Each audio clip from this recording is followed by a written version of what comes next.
माननीय उपसभापति जी, राष्ट्रपति के अभिभाषण पर अपने विचार रखने के लिए आपने मुझे जो सुअवसर दिया है उसके लिए मैं बहुत कृतज्ञ हूं।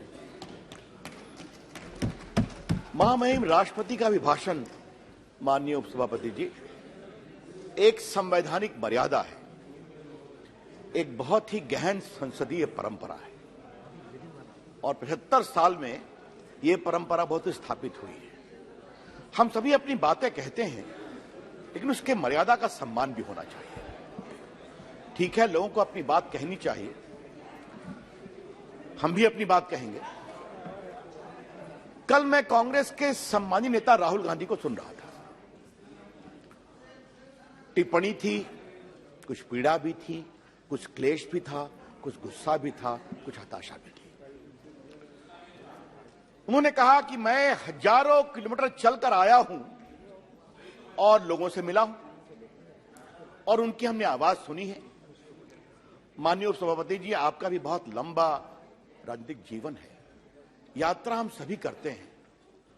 यात्रा में आप मिलते किससे हैं इसका भी बड़ा असर पड़ता है और अगर आपके साथ विध्वंसक तत्व यात्रा में चलते हैं तो उसका भी असर आपके ऊपर होता है। और ये तो हमने देखा ही देखा कि उनके साथ एक पूर्व मुख्यमंत्री चल रहे थे जो सेना से उनके शहादत का सबूत मांग रहे थे और जब ये देश में हंगामा मचा तो उनके जो प्रवक्ता हैं या मीडिया हेड हैं वो उनको रोकने की कोशिश कर रहे थे। ये सब हमने देखा टीवी पर। तो जब अच्छा, आप थोड़ा शांत रहिए दादा, शांत रहिए। अभी बहुत कुछ बोलना है। माननीय उपसभापति जी, तो उनके पूरे भाषण में हमको 3 बात दिखाई पड़ी। एक, हताशा, फ्रस्ट्रेशन। दूसरा, ए सेंस ऑफ इंटाइटलमेंट कि सरकार तो हमें ही चलानी है, ये नरेंद्र मोदी कहां से आए हैं और जीत जा रहे हैं। समस्या यही है अध्यक्ष जी, उपसभापति जी। वो 14 में हारे, वो 19 में हारे और 24 में और कसकर हारने वाले हैं। लेकिन फिर भी, लेकिन उपसभापति जी, उससे एक बड़ी बात मुझे कहनी है। क्या बोलते समय सारी संवैधानिक मर्यादाओं को तार-तार कर दिया जाएगा? ये एक बहुत बड़ा सवाल है और आज मैं आपके सामने इस विषय को बहुत गंभीरता से रखना चाहता हूं। इस संसद को कभी ना कभी यह विचार तो करना पड़ेगा। आप कुछ भी बोल जाएंगे। विदेश नीति की बात हो रही थी, श्रीलंका को लेकर एक बात कही गई और मेरे पास डॉक्यूमेंट हैं कि जो उन्होंने रेफरेंस दिया वहां के राष्ट्रपति ने उसको डिनाई किया और उस व्यक्ति ने विड्रॉ किया। झूठ बोला गया। अच्छा ठीक है,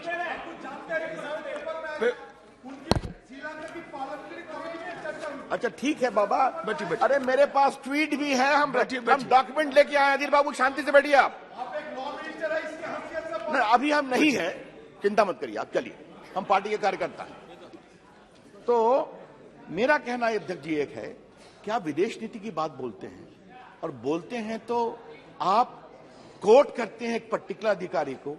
वहां के राष्ट्रपति ने उस सारे एलिगेशन को डिनाई किया ट्वीट कर करके और उस पदाधिकारी ने कहा कि भावनाओं में बह के मैंने कहा मैं उसको अनकंडीशनली विड्रॉ करता हूं। आप इसको छुपा जाते हैं। राहुल गांधी ने इस हाउस को मिसलीड किया है, मैं पूरी जिम्मेदारी से कहना चाहता हूं।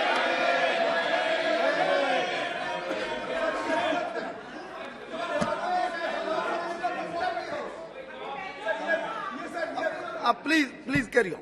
अध्यक्ष जी, दूसरी बात कही गई, बैठिए। अध्यक्ष जी, दूसरी बात कही गई कि प्रधानमंत्री, honourable member is always suppose to be present in the house. दूसरी बात कही गई नहीं हो सकता है जी, प्लीज। दूसरी बात कही गई कि प्रधानमंत्री जाते हैं तो एक उद्योगपति उनके साथ जाते हैं, उनके पक्ष में फैसले होते हैं। अध्यक्ष जी, सामान्यतः हम उद्योगपतियों का विषय नहीं बताते हैं, बनाते भी नहीं चाहिए।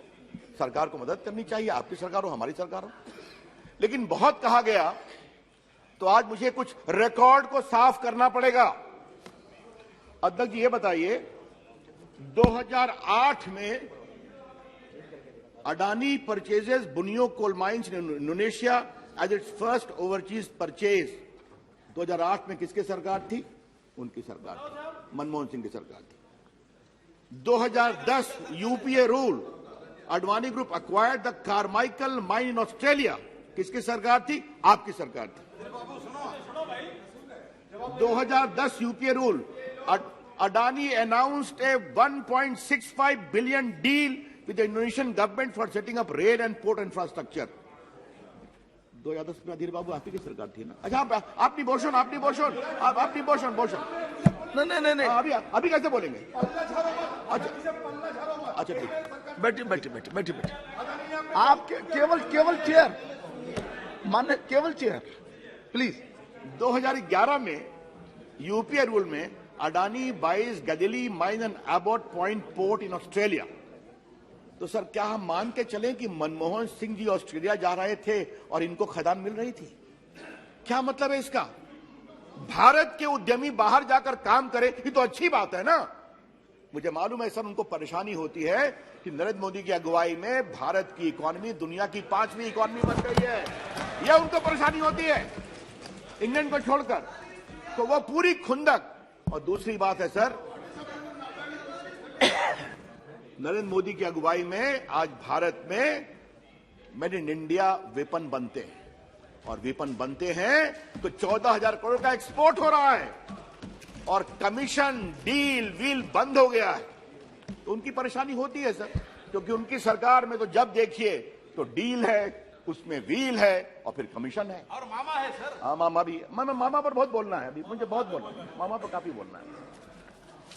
तो सर मुझे कहना आपसे यह है कि वहां मामा भी हैं, वहां जीजा भी हैं, वहां बहुत लोग हैं, मैं आऊंगा।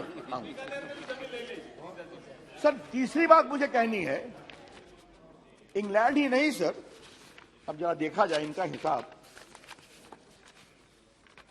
छत्तीसगढ़ सरकार में पारा स्टेट कैट बसन कोल ब्लॉक को इन्वायरमेंटल आपत्तियों के बावजूद क्लियर किया गया सर, और अब उसको एक्सपेंड किया गया है। अब वहां किसकी सरकार है सर? 2022 में क्या गया? इनकी सरकार है सर। मार्च 22 में sir Congress rule Chhattisgarh government approve the expansion of the project.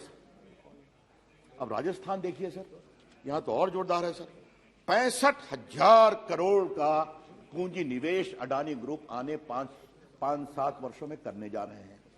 तो राहुल गांधी जी, ये जो इतनी बड़ी राशि राजस्थान में लगाई जा रही है, तो वहां भी कुछ व्हीलिंग डीलिंग हुई है क्या? क्या मतलब है इसका? मतलब क्या है इसका? अब देखिए सर, आप तो खामोश नहीं प्लीज। अब सर देखिए, केरला में सर, केरला तो और कमाल की बात है सर, वहां पर विजयनम जो पोर्ट है, वो नया पोर्ट अडानी पोर्ट के नाम से वो शुरू हो रहा है, वायबिलिटी गैप फंडिंग भी की गई है, और प्रोजेक्ट्स अमाउंटिंग टू 21,000 करोड़। तो क्या केरला, क्या छत्तीसगढ़, क्या राजस्थान, क्या बंगाल, हमें कोई इस पर आपत्ति नहीं है सर, मेरी बात समझा जाए। भारत के उद्यमी क्यों नहीं आगे बढ़ने चाहिए? सवाल यह है, ईमानदारी से बढ़ाए जा रहे हैं या डील या व्हील के साथ बढ़ाए जा रहे हैं? नरेंद्र मोदी जी की सरकार ईमानदारी से काम करके बढ़ाती है सर, और हमें बहुत गर्व है कि नरेंद्र मोदी सरकार की अगुवाई में आजकल कमीशन बंद हो गया है। इसलिए उनको परेशानी है, इसलिए परेशानी है उनको।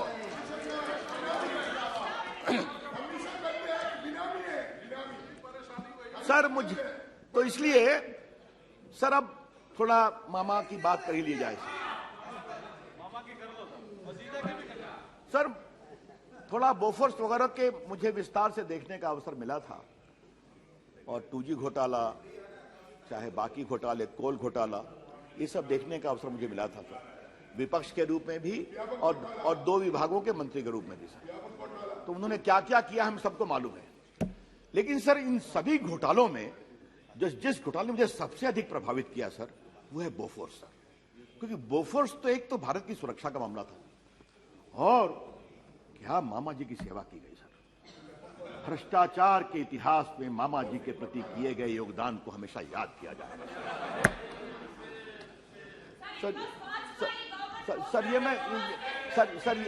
ये मैं क्यों कह रहा हूं सर कि बाकी तो चीजें इन्वेस्टिगेशन में थी सर, बाकी चीजें कोर्ट की कार्रवाई हुई सर, लेकिन मामा जी को दो अस्त्रों पर सहयोग किया गया सर, मामा जी को भगाने में और मामा जी का बैंक अकाउंट छुड़वाने में सर।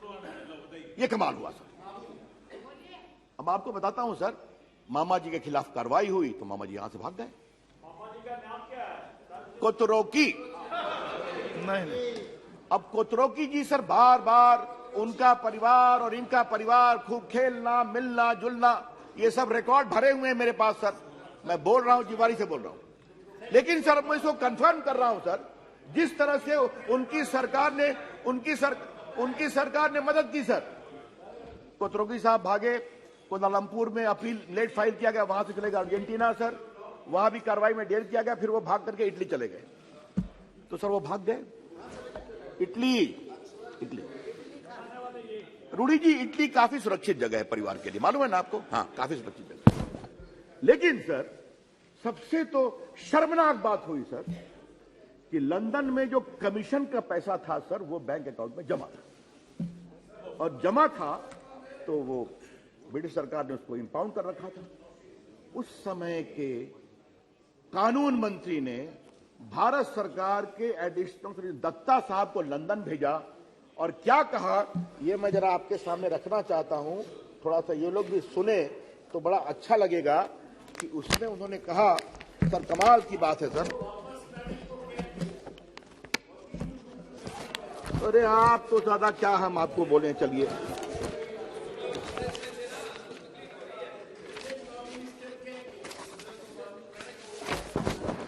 सर वो जो उनका बहुत बढ़िया असर है कि the additional solicitor general told the bank that he has got the authorization of the government of India to convey that nothing is pending against Mr. Kotoroki and the amount be released. और ये पूरा email में है sir मेरे पास, आप कहेंगे तो मैं रख दूंगा। तो आप भगाने में मदद करते हैं, आप उनका पैसा छुड़ाने में मदद करते हैं, और भेजने वाले कौन थे उस समय के स्वनाम धन्य माननीय कानून मंत्री हंसराज जी।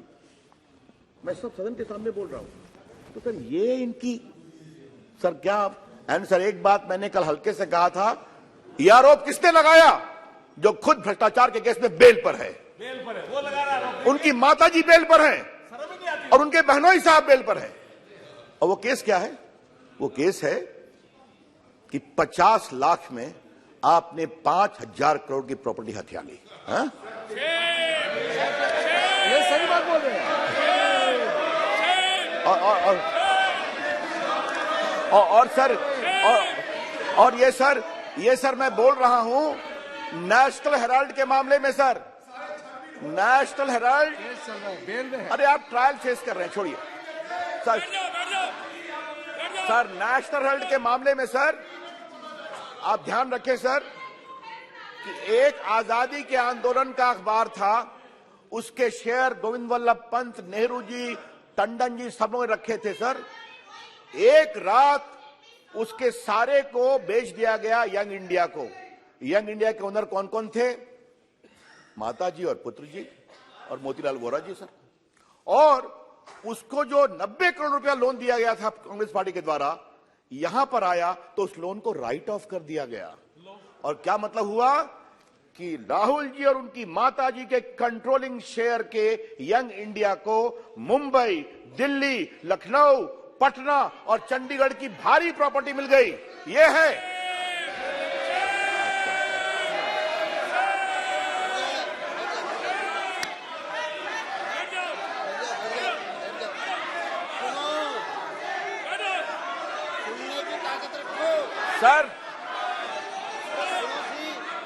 सर आज भी बहादुर शाह जफर मार्ग चले जाइए सर, वहां पर हेराल्ड की बिल्डिंग है और वो कितने हजारों करोड़ की है देख लीजिए, और उसके मालिक कौन है जान लीजिए आप।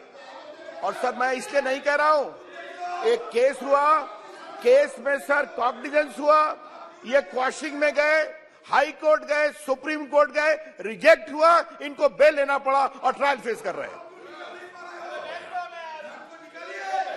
अनिल बाबू, सुप्रीम कोर्ट रिजेक्ट करने के बाद आप बेल में हैं। अच्छा ठीक, अच्छा सर ये सर ये बहुत गलत है सर, दबाव में डाला गया, ये क्या मतलब है सर इसका? ये बहुत गलत है सर, ये बहुत गलत है। पूरा वापस दे, बोलो पूरा वापस बैठिए अधीर साहब, बैठिए नथिंग, कोई चीज रिकॉर्ड में नहीं जाएगी, कोई चीज रिकॉर्ड में नहीं जाएगी। बैठिए आप, बैठिए प्लीज बैठिए, आप सब बैठिए। It is not on record. It is not on record. But I would like to place it. I would like to place it on record, sir. This is the thinking of the Congress party. They do not even believe the institution, including Supreme Court. Okay, please. माननीय सदस्य जी, Ravishankar ji please. Sir बैठिए सब लोग, please बैठ जाइए, आप बैठ जाइए। No, sit down, please sit down. No, बैठिए, आप बोले सर ये अधीर बाबू ने कोई नई बात नहीं बोली। इनके नेता राहुल गांधी ने राफेल के जजमेंट पर भी टिप्पणी की थी, कार्रवाई हुई, उन्होंने माफी मांगी थी सुप्रीम कोर्ट से। क्या बात कर रहे हैं आप? आपके नेता का भी वही हाल है और आपका भी वही हाल है। चलिए सर, हम लोग बैठिए। नो, अधीर साहब बैठ जाइए, प्लीज बैठ जाइए। आपके जब वक्ता बोले, अभी आपके वक्ता बोलेंगे तब बैठिए, आप बैठ जाइए। आपको अभी अवसर और है, उसमें आप बोलिएगा। Now let honourable member speak, please. Sir ji, कभी कभी सच्चाई कड़वी होती है, उससे तलखी होती है सर। जरा वही पर तकलीफ उनको होती है सर, कोई परेशानी नहीं। पेट में दर्द होता है। तो सर मैंने खाली अभी देखिए सर, हमने अभी खाली बोफोर्स और नेशनल कहा तो इतनी परेशान हो गए। अब 2G पर क्या बोले, कोल स्कैम पर क्या बोले, आदर्श घोटाला पर क्या बोले, कॉमनवेल्थ पर क्या बोले। 1,80,000 crore scam of 2G, nearly 2 lakh crore of coal scam, 70,000 crore of Commonwealth scam. ये सब कब हुआ? जब उनकी सरकार थी सर, मालूम है? आदर्श घोटाला, और सर आदर्श घोटाले में तो सर शर्मिंदगी की सारी पराकाष्ठा पार कर गए। जो मकान बने थे सैनिकों के लिए, उनकी विधवाओं के लिए, उसको किसने लिया? सुशील कुमार शिंदे, अशोक चौहान ने। यही तो इनका हालत है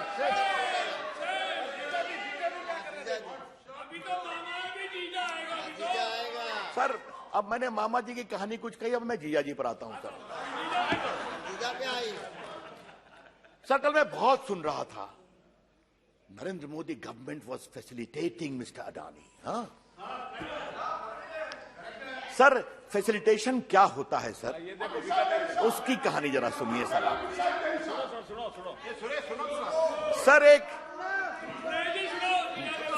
सर मॉडल ऑफ डेवलपमेंट बहुत होता है सर, लेकिन सर एक वाड्रा मॉडल ऑफ डेवलपमेंट है सर। कमाल सर, ये क्या है सर? हरियाणा में एक कंपनी बनाओ, दबाव से जमीन ले लो, फिर एक हाउसिंग कंपनी से लोन ले लो, फिर वो हाउसिंग कंपनी आपको पूरा महंगे दाम में खरीद होती है, और कुछ करोड़ के इन्वेस्टमेंट पर आप 300 करोड़ के मालिक बन जाओ। देखिए तो क्या है सर, क्या है? ये कहते हैं वाड्रा मॉडल ऑफ डेवलपमेंट। अब सर वहीं पर बात नहीं हुई सर। हमारे अर्जुन मेघवाल जी बीकानेर कह रहे हैं सर, मुझे मालूम है बीकानेर के कई इश्यूज हैं। हाँ सर, मुझे मालूम है इस मामले पर हम दोनों ने कुछ काम किया था सर, वो तो हाइट हो गया सर। ओके 1500 एकड़ जमीन ली गई सर, 300-350 एकड़ जमीन बनोई जी की थी सर, समझे आप? और सर क्या हम लगाएंगे? Solar power. और बाद में मालूम हुआ किसानों को दबाव देकर, फंसाकर, जलसा कर लिया गया। आज 14 FIR है, 3 इनके भनोई जी के भी खिलाफ में है। और वहां फैसिलिटेशन कौन था? The great chief minister, the great government of Rajasthan, like the great government of Haryana. This is called facilitation, to help increasing the Vadra model of development. तो सर पूरा सब कुछ तो भरा हुआ है सर. उसके बाद एक मुझे और बड़ी बात कहनी है सर. क्या क्या बातें कही गई सर. मैं बहुत विनम्रता से एक बात कहता हूं, अगर नरेंद्र मोदी जी चाहते हैं कि मेड इन इंडिया वेपन्स बने तो क्या गलत है क्या? वो क्या चाहते हैं? सारा वेपन बाहर से आए ताकि डील हो और कमीशन हो. ये अंतर है. और ये मैं ऐसे नहीं बोल रहा हूं सर. क्या आप देख लीजिए सर, ऑगस्टा वेस्टलैंड, क्या जितना भी बाहर से सामान आएगा सेना का, उसमें कुछ ना कुछ डील होगा, कमीशन होगा. राफेल की बात कही गई सर, तो मैं उसका जवाब देना ही चाहता हूं सर. भारत की वायुसेना अपने मारक वायुसेना के लिए बार बार आग्रह कर रही थी. 12 साल इन्होंने वो कॉन्ट्रैक्ट को फाइनलाइज नहीं होने दिया. इन लोगों ने कमीशन नहीं मिलेगा, बस कोई कमीशन नहीं फाइनलाइज हुआ.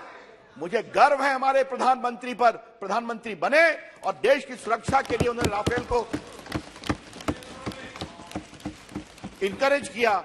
आज देखिए राफेल कितने साहस के साथ टाइगर की तरह गरजता हुआ उड़ता है, तो देश सुरक्षित होता है. सर हमारा कहना एक बात है सर, राहुल गांधी जी कुछ मुद्दों पर तो थोड़ा आपसे जिम्मेवारी की उम्मीद हम करें कि नहीं करें सर. ये बात मैं इसलिए कह रहा हूं सर कि मैं बड़ी जिम्मेवारी से कहता हूं राहुल गांधी होमवर्क नहीं करते. मैं हाउस में कह रहा हूं राहुल गांधी होमवर्क नहीं करते, लेकिन जो उनके सहयोगी हैं वो जो उनको बताते हैं, थोड़ा उस पर तो देख लिया करें कि मैं क्या बोल रहा हूं, क्या क्या बोल गए सर. राहुल गांधी ने कल की टिप्पणी के 2 काम किया है. आज जब भारत की विश्वसनीयता दुनिया में आर्थिक क्षेत्र में आगे बढ़ रही है, तो उन्हें दुनिया को बताया है कि मैं इसके खिलाफ हूं. और दूसरा सर, भारत के उद्यमी बाहर में जहां काम करेंगे सर, कल ये स्टार्टअप की आलोचना करेंगे और करते ही रहते हैं सर. क्या करते हैं? याद करिए सर, जब पूरे कोविड में मोदी जी हिम्मत करके मेड इन इंडिया वैक्सीन बना रहे थे, इन्होंने क्या क्या खिल्ली उड़ाई कि मेड इन इंडिया वैक्सीन विश्वसनीय नहीं है. जब स्टार्टअप की बात हुई तो उन्हें क्या क्या विरोध किया. What is startup? हर विषय पर भारत की उद्यमशीलता, भारत की एंटरप्रेन्योरशिप को कमजोर करना राहुल गांधी की फितरत हो गई है, ये मैं कहना चाहता हूं. और ये क्यों है सर? ये क्यों है सर? फ्रस्ट्रेशन है कि ये व्यक्ति सत्ता में कैसे आ गया. तो भाई राहुल गांधी जी, अगर आपको देश की जनता वोट नहीं देती तो हम क्या करें? अगर आप बार बार घूमते हैं, भारत दर्शन करिए, विध्वंसों के बीच में घूमिए, जेएनयू जाइए, टुकड़े टुकड़े साथ घूमिए, देश की जनता आपको वोट नहीं देती कि नरेंद्र मोदी की अगुवाई में देश का विकास हो रहा है, गरीबों की चिंता हो रही है, दुनिया भारत का लोहा मान रही है, आपको इसलिए वोट नहीं मिलता. तो भारत मां को जो अपमान किया है उनके साथ बैठे. बिल्कुल सर. मुझे एक बात करनी थी सर. मुझे लगता है कि राहुल गांधी कम से कम उस पर तो कुछ बोलेंगे सर. आज भारत की मोबाइल मैन्युफैक्चरिंग में भारत का झंडा लहरा रहा है दुनिया में sir. 10,000 crore made in India बाहर जा रहा है सर, एक्सपोर्ट हो रहा है, अच्छी बात है ना. तो इसलिए अगर इतना एक्सपोर्ट हुआ सर, फिर भी आप परेशान हैं. इलेक्ट्रॉनिक में आज चिप्स बनने की बात हो रही है, फिर भी आप परेशान हैं. अरे कभी तो शुभ, आज 5G आ रहा है तब भी आप परेशान हैं. तो कभी ना, मुझे लगता है सर कांग्रेस पार्टी बहुत इस बात का दावा करती है that the computer revolution in India was brought by their father Rajiv Gandhi. Maybe sir. तो उसी बिना, हाँ मान लीजिए, ये मैं आपकी उसी बिना पर तो ही परंपरा का तारीफ करते हैं आप, वो भी नहीं करें. अरे इसलिए हुआ है कि नरेंद्र मोदी ने डिजिटल इंडिया की बात की है, ये इसलिए हुआ है कि नरेंद्र मोदी ने डिजिटल एम्पावरमेंट की बात की है, ये इसलिए हुआ है कि स्टार्टअप की बात की है, डिजिटल इंफ्रास्ट्रक्चर की बात, डिजिटल इंफ्रा. और इसमें भी बजट में भी जब चर्चा होगी सर विस्तार से आएंगे. सर एक बात मुझे और कहनी है सर, करप्शन की बात तो बहुत हो गई. राहुल गांधी आरएसएस से कितना प्यार करते हैं सर. कल हम लोग में एक चर्चा हो रही थी कि can Rahul Gandhi fully pronounce the full name of RSS, तो इस पर डिबेट हो गया सर। फिर एक आया कि can he tell the founder's name of the RSS, इस पर भी डिबेट हो गई। सर आज मैं उसको बहुत विनम्रता से बात कहना चाहूंगा, राहुल गांधी जी एक देशभक्त स्वयं राष्ट्रीय स्वयंसेवक संघ 1925 से देश की सेवा कर रहा है और हम सबों को गर्व है कि हम लोग स्वयंसेवक हैं और रहे हैं, राष्ट्रभक्ति का पाठ पढ़ा है। लेकिन सर राहुल गांधी जी को मुझे एक बात कहनी है सर, मुझे एक बात कहनी है सर। राहुल गांधी जी आप ही नहीं, आपके पिताजी, आपकी दादी जी और आपके परनाना जी सब संघ की आलोचना करते थे, नेहरू जी, इंदिरा जी। और आप जरा शांत रहिए ना, आज आपका नंबर बाद में आएगा, शांत रहिए। और सर फिर इंदिरा जी, राजीव गांधी और राहुल गांधी। आज सर देखिए राष्ट्रीय स्वयंसेवक कहां से कहां पहुंच गया, वो विचारधारा देश में कितना लोगों ने स्वीकार किया। आज हम लोग सत्ता में हैं तो गर्व से हैं, जनता के आशीर्वाद से हैं, और देखिए वो कहां चले गए सर, देखिए कहां चले गए। और आगे भी जाएंगे। अब अभी आज काफी चर्चा होती है सर कि 24 में उनका नंबर कितना आएगा, ये तो हम लोग 24 में देखेंगे ही, हम भी रहेंगे, आप भी रहिएगा, और घटने वाले हैं आप 24 ही रहेगा। सर मेरा खाली कहना है, एक बार तो आप विचार, अब क्या कह गए सर आप कि पूरी अग्निवीर योजना आरएसएस ने बनाई है। अब इसका कोई मतलब है सर? ये बने बेसिक समझदारी का अभाव है। जो पूरी योजना सेना के विशिष्ट लोगों ने पर्याप्त चर्चा करके बनाई, सेना के जनरल्स बैठे, कई राउंड कंसल्टेशन हुआ, उसके बाद हुआ कि उम्र कम करने का विषय बहुत दिन से चल रहा है, वो किया गया। अब सर मेरे पास एक संख्या है सर कि इसके बाद कितना बढ़ा है सर, तो एयरफोर्स ने सर जो बात कही है उसमें सर है कि 7 लाख से अधिक IAF receives 7.5 lakh applications under Agnipath scheme close registration. तो सर आप मुझे ये बताइए कि जो अग्निवीर स्कीम इतना लोकप्रिय हो रहा है तभी तो संख्या बढ़ रही है। तो सर मेरा आर्मी भी वही है सर, पूरे महिलाएं बहुत आई हैं। आज तो सर हमें गर्व से कहना होगा सर, और आज मैं उस दिन 26 जनवरी पर बैठा हुआ था कर्तव्य पथ पर, हमारे सारे मित्र बैठे हुए थे। जिस तरीके से भारत की नारी शक्ति को मोदी जी ने सम्मान दिया है, हमें बहुत गर्व है। सेना की सारी टुकड़ियों का लीड एक महिला अफसर कर रही थी। मिसाइल जो चला रहा था उसको भी एक कैप्टन महिला कर रही थी। एयरफोर्स के टैब्लू पर एक महिला फ्लाइंग ऑफिसर थी, और सीआरपीएफ के बटालियन में लेडी बटालियन लीड कर रही थी, जिसे बेस्ट मार्चिंग कंटिजेंट का अवार्ड दिया गया। और असम राइफल्स में भी महिला यूनिट थी। तो जब हम कहते हैं बेटी पढ़ाओ बेटी बचाओ, तो बेटी को आगे बढ़ाओ, और वो आगे बढ़ी हुई बेटियां कर्तव्य पथ में दिखाई पड़ रही थी, अग्निवीर में भी आ रही है। तो कृपया करके इस तरह की गलत बयानी कर करके, झूठ बोल करके नहीं करना चाहिए राहुल गांधी जी। लेकिन एक ही बात है सर, कितना समझाया जाए इनको सर, बड़ा सवाल, ये बहुत बड़ा सवाल सर। ये बात मैं इसलिए कह रहा हूं सर कि एक बार आदमी हारता है तो थोड़ा जांचता है कि हमसे क्या गलती हुई, दोबारा हारता है तो और जांचता है। सर यहां समस्या क्या है? हारो या जीतो कोई पूछने वाला है नहीं, यही सवाल है सर। वो लोग भी ना पूछेंगे, ना उनके समर्थक पूछेंगे, अंदर अंदर खूब बात करेंगे। हम नीचे गिरते जा रहे हैं, पता नहीं क्या होगा, आप और नीचे गिरेंगे। सर ये देश बदल रहा है, नरेंद्र मोदी की अगुवाई में भारत दुनिया की एक बड़ी ताकत बन रहा है, भारत में उद्यमशीलता फैल रही है। सर आज सुरक्षा की बात होती है तो मैं आज कांग्रेस के लोगों को एक बात कहना चाहता हूं, और मुझे काइंडली अलाउ करिए सर। गडकरी जी पार्टी के अध्यक्ष थे सर, तो उन्होंने राजनाथ जी की अध्यक्षता में एक टीम बनाई कि भारत सीमा और कश्मीर पर जाके अध्ययन करे सर। मैं उसका सचिव था सर, तो हम लोग कई बार कश्मीर गए सर, लद्दाख गए थे सर। तो लद्दाख गए थे तो वहां पर गांव में वहां के लोगों ने बताया कि हमें प्रधानमंत्री ग्रामीण सड़क नहीं बने देते। मैंने क्यों भाई? कहा बनती है तो उधर से चीन अपोज कर देता है और रुक जाता है काम। मैंने क्यों? कहा नहीं, तो सेना के लोगों से बात किया, कहा we have instructions not to disturb China. Sir सुनिए, सुनिए सर, सुनिए सर। आकर के उस समय उस हाउस का मेंबर था सर, हमने सवाल लगाया सर, और मेरा सवाल सर पहला लग गया, और सर मैं खड़ा हुआ सर, विदेश मंत्री ने कहा मैं रविशंकर जी से आग्रह करूँ ये सवाल न पूछे। हमने कहा क्यों नहीं पूछे भाई? कहा प्लीज मत पूछिए।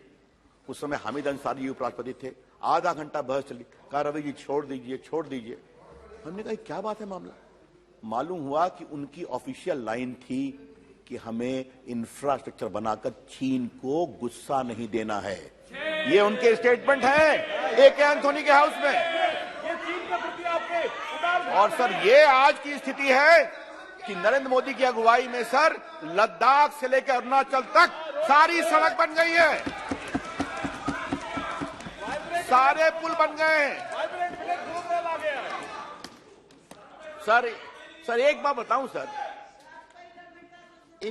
इनकी सर एक परेशानी और है सर, बार बार इनका गुजरात का दर्द छलक जाता है सर। और सर ये हम इसलिए आपको कहना चाहते हैं कि कल वो भी मैं सुन रहा था, तो हताशा, तलखी, परेशानी, गुस्सा, पीड़ा, कहीं न कहीं गुजरात का दर्द छलकता है सर। हमको लगा कि ये दर्द अब कम होगा सर। गुजरात में हम भी प्रचार में थे, बाकी लोग भी गए सर। इतनी जबरदस्त हार 27 साल के बाद, फिर भी गुजरात। अरे कुछ तो जरा समझो भैया, कुछ तो समझो। तो सर मैं इसलिए कह रहा था सर कि अगर कोई मुख्यमंत्री अपने प्रदेश के विकास के लिए वाइब्रेंट गुजरात करता है कि वहां उद्यमी आए, तो गलत क्या है? आज गुजरात में पूंजी निवेश हो रहा है कि नहीं? आज गुजरात में गिफ्ट सिटी आई है कि नहीं? आज गुजरात का इंफ्रास्ट्रक्चर बढ़ा है कि नहीं? आज गुजरात में बड़े बड़े प्रोजेक्ट बन रहे हैं कि नहीं? तो इनको सबसे परेशानी है क्योंकि जहां गुजरात, राहुल गांधी का एंटीना उड़ जाता है सर। और ये एंटीना जो 2002 से उठा हुआ है सर, आज तक उठा हुआ है। लेकिन फिर कहूंगा कभी ना कभी तो समझ जाओ मेरे दोस्त जी, आप बड़े सम्मानीय नेता हैं। अब आप अपने सम्मानीय नेता आप क्षमता के कारण है कि परिवार के कारण है, वो हम कभी बाद में चर्चा करेंगे। हाँ? लेकिन एक बात तो समझना चाहिए सर, मैं आपने बड़ी कृपा की कि आपने मुझे अवसर दिया। मैं सारे उनकी बात का प्रतिकार करता हूं। वो झूठ हैं, शर्मनाक हैं, बेबुनियाद हैं। और जो पूरा परिवार भ्रष्टाचार में आकंठ डूबा हुआ है, वो ये आरोप लगाते हैं सर। कल सर फोटो बहुत दिखाई गई सर। अब पता नहीं आप क्या कहते हैं। देखिए ये दामाद श्री की फोटो है सर, वो भी बैठे हुए हैं सर। बाकी उनकी बहुत सी फोटो है। ये देखिए सर, ये मुख्यमंत्री जी की फोटो है सर। ठीक है, ओके सर। आपको कहने की आवश्यकता नहीं है, आपको कहने की आवश्यकता नहीं है। आप बैठिए। हाँ सर, ऐसा तो नहीं होगा। वो करे तो ठीक, ओके, जवाब दे तो गलत, ये नहीं चलेगा। ये can be double standard. Sir आपने मुझे अवसर दिया, अब ठीक है सर, आपने मुझे अवसर दिया सर, थैंक यू। इसके लिए मैं आपको हृदय से कृतज्ञता सर, बहुत बहुत प्रणाम सर, धन्यवाद। Thank you.